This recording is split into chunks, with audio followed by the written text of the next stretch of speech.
Morning friend, मैं इनकलाब भारती अपने यूट्यूब चैनल गाइडर नंबर 1 पर आप सबका स्वागत करता हूं। टॉपिक हमारा चल रहा है नाव एवं धारा, जो कि मैथ्स का टॉपिक है और इस टॉपिक में हम कुछ प्रश्नों को देख चुके हैं। अगला प्रश्न जो दिया गया है वो दिया गया है अनुप्रवाह जाती हुई नौका 20 किलोमीटर की दूरी, अनुप्रवाह का मतलब हो गया धारा की दिशा में, ठीक है, 20 किलोमीटर की दूरी 2 घंटे में तय करती है और उधर प्रवाह वही दूरी 5 घंटे में तय करते हैं। उधर प्रवाह का मतलब क्या होता है, यानी कि धारा के विरुद्ध, ठीक है। आपसे पूछा गया स्थिर पानी में नौका की गति कितनी होगी, पूछा गया है भाई आप लोगों से, ए पूछा गया है। x कितना दे रखा है आप लोगों को, x यहां पर 20 किलोमीटर की दूरी तय करने में 2 घंटे ले रहा है। इसका मतलब ये हो गया है कि आपकी x कितनी आ जाएगी, धारा की दिशा में नाव की चाल आ जाएगी 10 किलोमीटर प्रति घंटा, ठीक है। उम्मीद करता हूं कि आप लोग समझ पा रहे होंगे। y कितना आ जाएगा भाई आप लोगों का, y आ जाएगा, वो ले रहा है कितना समय, 5 घंटे, जब धारा के विरुद्ध जाता है तो ये कितना आ जाएगा आपका 4 किलोमीटर प्रति घंटा आ जाएगा y, ठीक है। तो a निकालना है हमें, a बराबर क्या होगा, x प्लस वाई अपॉन 2, और जब इनको प्लस करेंगे तो कितना हो जाएगा भाई 14, और 14 को 2 से भाग करेंगे तो हमारा आंसर कितना आ जाएगा 7 किलोमीटर प्रति घंटा उस नाव की स्थिर जल में चाल होगी, जो हमारा आंसर है। नेक्स्ट क्वेश्चन जो दिया गया है स्टूडेंट्स, वो दिया गया है एक नाव धारा के विपरीत 30 किलोमीटर और धारा की दिशा में 44 किलोमीटर की दूरी तय करने में 10 घंटे लेती है। यही नाव उसी चाल से धारा के विपरीत 40 किलोमीटर की दूरी तथा धारा की दिशा में 55 किलोमीटर की दूरी तय करने में 13 घंटे का समय लेती है।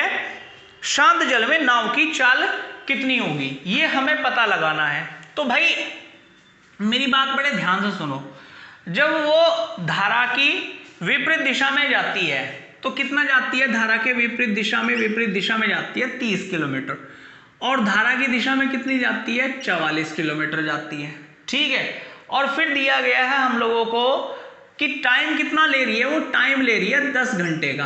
कितना टाइम ले रही है भाई, 10 घंटे का समय ले रही है, ठीक है। अब आगे हमें सवाल में दिया गया है कि आपका 40 किलोमीटर की दूरी धारा के विपरीत और 55 किलोमीटर की दूरी धारा की दिशा में खेने में वो 13 घंटे का समय लेती है, ठीक है ना।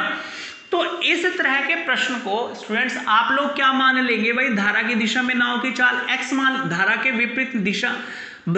विपरीत नाव की चाल क्या मान लेंगे, y मान लेंगे, और धारा की दिशा में नाव की चाल क्या मान लेंगे, x मान लेंगे। यानी कि इक्वेशन बना करके आपको इस प्रश्न को हल करना पड़ता है। लेकिन आप लोगों को इक्वेशन बनाने की जरूरत नहीं है, आप इसके शॉर्ट मेथड को समझिएगा क्या है, ठीक है ना।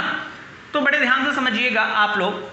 भाई दूरी को अगर हम चाल से भाग लगा दें तो किसके बराबर होगा, समय के बराबर होगा, ठीक है ना। हमने ऐसा मान लिया कि हमारी जो यहां पर चाल है धारा के विपरीत, वो ये वाली चाल और ये वाली चाल क्या होगी, समान होगी। समान होने का मतलब क्या हो गया है भाई, आप मुझे बताइएगा कि ये किससे कटेगा, 5 से कटेगा, तो 5 से कितनी बार कटेगा, 6 बार कटेगा, ठीक है ना। और 5 से कितनी बार कटेगा, 8 बार कटेगा। बात समझ में आ रही है। ये किससे कटेगा भाई, 11 से कटेगा, और 11 से काटेंगे तो कितनी बार कटेगा, 4 बार कटेगा। तो 6 और 4 कितना हो रहा है, 10 घंटे पूरे हो रहे हैं। और ये कितनी बार कटेगा आप लोगों का, 5 बार कटेगा। 8 और 5 13 घंटे पूरे हो रहे हैं। इसका मतलब ये हो गया है कि धारा के विरुद्ध नाव की चाल यानी कि y कितनी आ गई है आपकी, 6 किलोमीटर प्रति घंटा आ गई है। और धारा की दिशा में जो नाव की चाल आ गई है, सॉरी, धारा के विपरीत जो नाव की चाल होगी यानी कि y कितनी हो गई, y होगी आपकी 15 किलोमीटर, 5 किलोमीटर प्रति घंटा, ठीक है। और x कितना आ गया है स्टूडेंट्स आप लोगों का, x आ गई है 11 किलोमीटर प्रति घंटा, ठीक है ना। ये क्या है आप लोगों की, ये तो है y, धारा के विपरीत नाव की चाल, और ये क्या है आपकी धारा की दिशा में नाव की चाल। आपने निकालना क्या है, पता किया गया है, a ज्ञात करना है। a बराबर क्या हो जाएगा आप लोगों का, x प्लस वाई अपॉन 2 हो जाएगा। और यहां पर 11 और 5 कितने होंगे, 16, और 16 को 2 से जब हम भाग लगाएंगे तो आंसर कितना और आ रहा होगा, 8 किलोमीटर प्रति घंटा, जो कि शांत जल में नाव की क्या होगी, चाल होगी, ठीक है। नेक्स्ट जो क्वेश्चन दिया गया है वो दिया गया एक नाव धारा की दिशा में कुछ दूरी 1 घंटे में तय करती है तथा धारा के विपरीत दिशा में यही दूरी 1/2 घंटे में तय करती है। यदि धारा का वेग 3 किलोमीटर प्रति घंटा हो तो शांत जल में नाव का वेग क्या होगा, आपको ए ज्ञात करना है।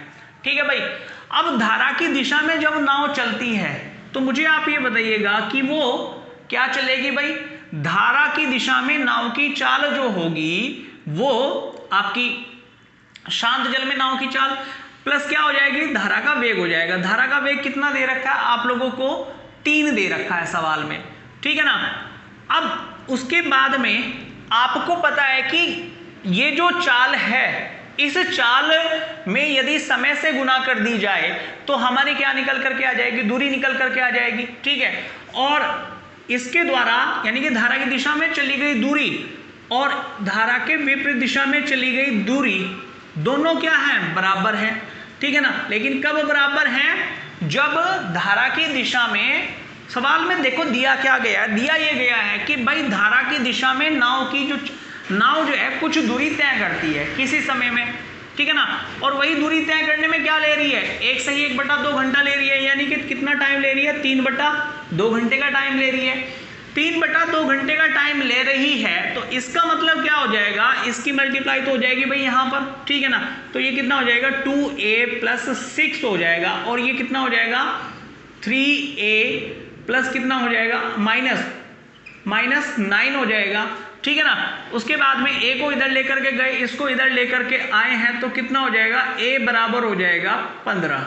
ठीक है ना, a बराबर कितना हो जाएगा 15 किलोमीटर प्रति घंटा, जो कि हमारे प्रश्न का क्या होगा, आंसर होगा, और यही पूछा गया है। एक नाव किसी दूरी को धारा की विपरीत दिशा में 8 घंटे 48 मिनट में तय करती है तथा धारा की दिशा में इस दूरी को 4 घंटे में तय करती है। शांत जल में नाव की चाल और धारा के वेग का अनुपात आपको ज्ञात करना है। ठीक है ना, अनुपात किसका बताना है भाई, आप लोगों को अनुपात बताना है, ए अनुपात बी क्या होगा, शांत जल में नाव की चाल और धारा का वेग बताना है, इसका अनुपात बताना है। तो हमें दिया गया है भाई धारा के विरुद्ध जाने में 8 घंटे 48 मिनट का समय लेती है। 8 घंटे अगर 48 मिनट का समय ले रही है तो मैं लिख सकता हूं इसको क्या, 8 सही 4/5 और 8 पंजे 40 और 4 44/5 घंटे लिख लूंगा भाई मैं, इतना समय लेगी। ठीक है, तो कहने का मतलब ये है कि a - b जो टाइम ले रही है वो कितना ले रही है भाई, 4 गुना 44/5, 44/5, तो ये क्या हो जाएगी, हमारी दूरी हो जाएगी जब धारा के विपरीत चल रही है वो। और यही दूरी चलने में यानी कि a + b धारा के दिशा में चलने में कितना समय ले रही है, 4 घंटे का समय ले रही है। मुझे आप ये बताइएगा 5 की गुना 4 में करेंगे तो कितना आ जाएगा भाई, 20 आ जाएगा। इधर कितना हो जाएगा 44a - 44b बराबर इधर कितना हो जाएगा 20a + 20b हो जाएगा। ठीक है, इसको हम b को उधर लेकर के गए, a को इधर ले आए तो कितना हो जाएगा 24a बराबर 64b हो जाएगा, और a/b बराबर कितना हो जाएगा 64/24, 8 से कटेगा 3 बार, 8 से कटेगा 8 बार, तो अनुपात कितना आ जाएगा, a अनुपात b बराबर आ जाएगा 8:3, जो हमारे प्रश्न का क्या हो गया है दोस्तों, आंसर हो गया। ठीक है दोस्तों, आज की इस वीडियो में इतना ही, और क्योंकि हमारा टॉपिक जो है वो नाव एवं धारा का खत्म हो चुका है, नेक्स्ट टॉपिक हम अगली क्लास में आप लोगों का अगली वीडियो में लेकर के आते हैं। वीडियो को लाइक करना मत भूलिएगा, शेयर कीजिएगा, कमेंट्स कीजिएगा और चैनल को सब्सक्राइब कर लीजिएगा। Thank you very much.